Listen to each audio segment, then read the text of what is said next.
Hello, I'm Junpei Berry, and hello, I'm gonna be talking about my art, but mostly about When They Cry, which is I'm talking about Umineko this time, and I'm gonna gush about it. I don't care if you don't like it. I mean, when I start talking about it, I guess you could mute it. I'm gonna try my best to keep it spoiler free and stuff. I mean, but if you don't like hearing people gush and be happy about things, oh well, I guess so. So okay, first things first. We're starting off with the sound goddess, who is in the monster of the D-Gem or something like that. It's a Chinese monster. Technically, it doesn't have a head, but I decided to give it an act because I'm trying to make some humanoid, not just purely animalistic monsters.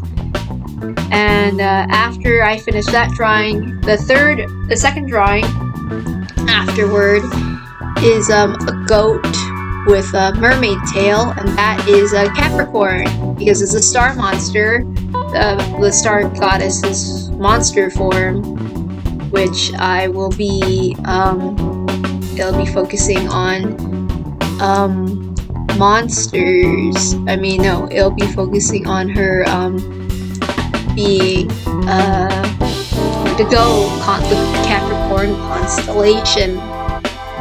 And yeah, if you don't like that, too bad.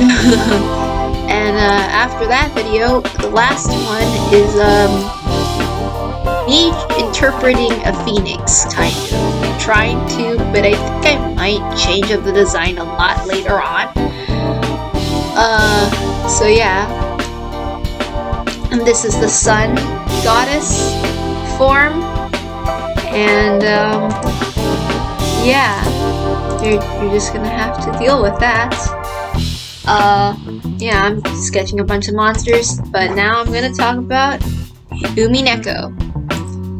Or maybe I will, or maybe I won't, or something. But I'm gonna talk about it. Well, I mean, I'm more talking about how I got into When They Cry 7th expansion works and stuff, but or maybe not. I don't really care. This can all be spontaneous or whatever. So maybe I'll just move on because, well, like I said about Umineko, it like I talked about some of the subject matters kind of and how I related to it. Sometimes you should try reading Higurashi first, then Umineko, but then you'll cry and feel really sad. And if you want to feel happy, then read Umineko first and then read Higurashi last, because to get that feel-good feeling. Because, oh boy. Yeah. So anyway, I think I'll move on. Maybe I'll talk about Higurashi or something. I have to say, Higurashi, there's a lot of... The first story deals with very sensitive content. Like, there are adults, there are children, and I'm saying this is sensitive content. Very bad. That's the hint. That's the hint. Like bad adults with poor innocent children that should not be anywhere near those adults because gross. Alright. Did you get it? Okay, good. That's the first story in Higurashi. Yeah. If you are not comfortable with that, do not read parts of Higurashi no Sakuyuroni. There are good parts, but honestly, kind of, I would just stick with the main When They Cry series. I have not really been super into the other Ryukishi works that much, other than When They Cry, because I mean, some of them I haven't even had the chance to read, so yeah.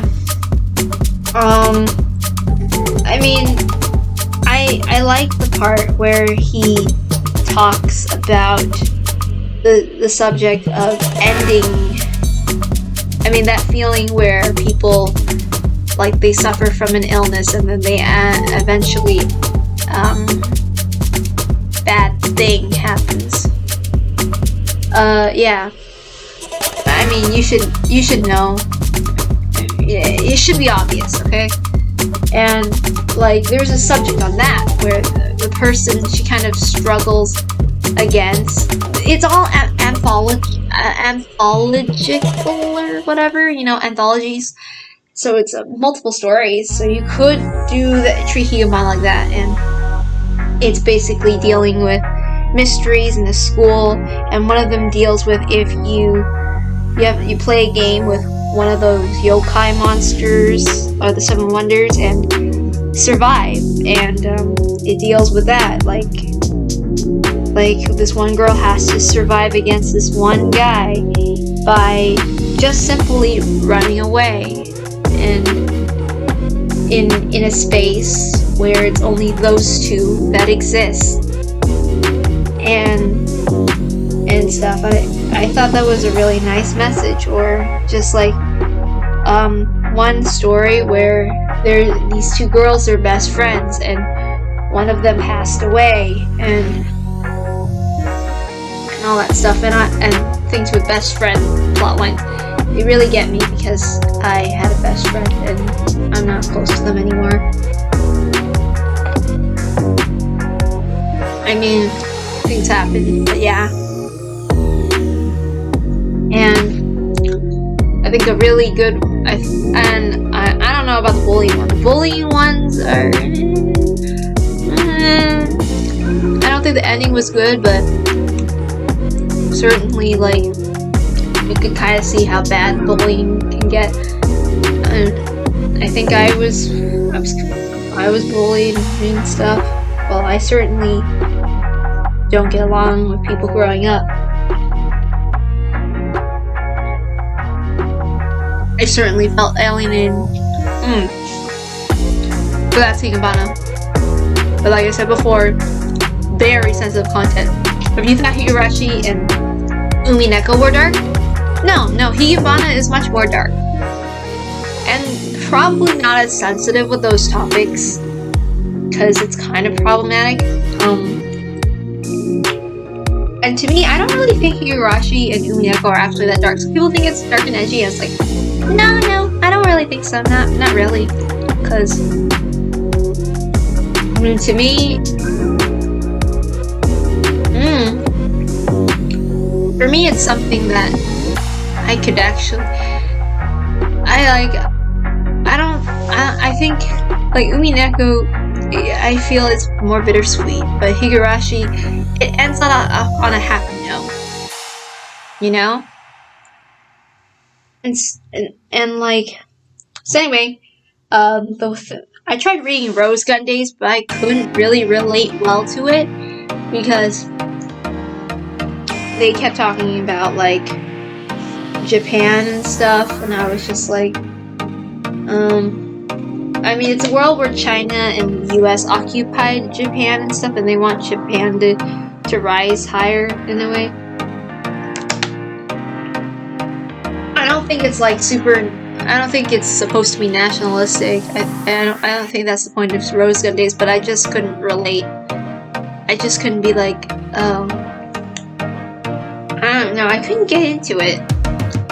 I do like some of the character designs. I might try to go back and read Rose Gun Days again. It's good, it's just, it's not what hooked me in.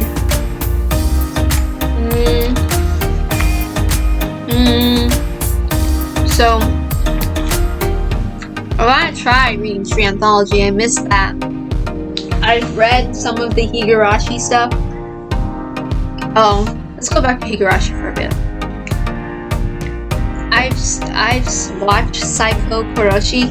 I've seen Daybreak. I'm not into. I'm kind of. No, wait, not Daybreak. The one with Outbreak. I'm sorry. I've seen Outbreak. I like it more than Psycho Koroshi. But I'm not really into any of the extra Higurashi material. Not really. I'm not interested. Like, you want to give me extra Higurashi material? Give me something where I get to see their happy future and everybody's happy. Like, and stuff. That's what I'm into. Other than that, because I was not a fan of oh god, all the stupid fan service. Disgusting. Okay. Anyway, and other than that, I read a snippet of Kikonia and I thought that was really good. I want to get more into Kikonia later. I actually bought it. I haven't read it. I haven't read all of it yet. I just read like the first 40 minutes and stuff. What was posted on YouTube, and one day I'll eventually get to read Kikonia. Because I really do. I like. Also, I like that Ryukishi put in a Chinese character, Lingji, and she's kind of wearing kind of Hanfu kind of esque clothes a little, kind of, and I'm digging that. I am into that. Yay! Oh my god, like seeing Hanfu in anime, like how often do I see it? And then it's not like, and then they don't put it, and then like they put like some stupid cheap how thing, and they make it overtly, and like I hate it. It's just like, ooh, look, fan service. And it's just like, really? Really? Really? Really? This is what you think Chinese people are? Why? Good God. I mean, I do like cheap how, and stuff, but like, come on. It's so stereotypical that I hate it. I don't like it. Like, my gosh. So yeah, it's getting near the end of the video. Thanks for watching, and I'm gonna stop talking about Ryukishi's works for a bit, but I gushed really heavily, so, yeah. Sorry.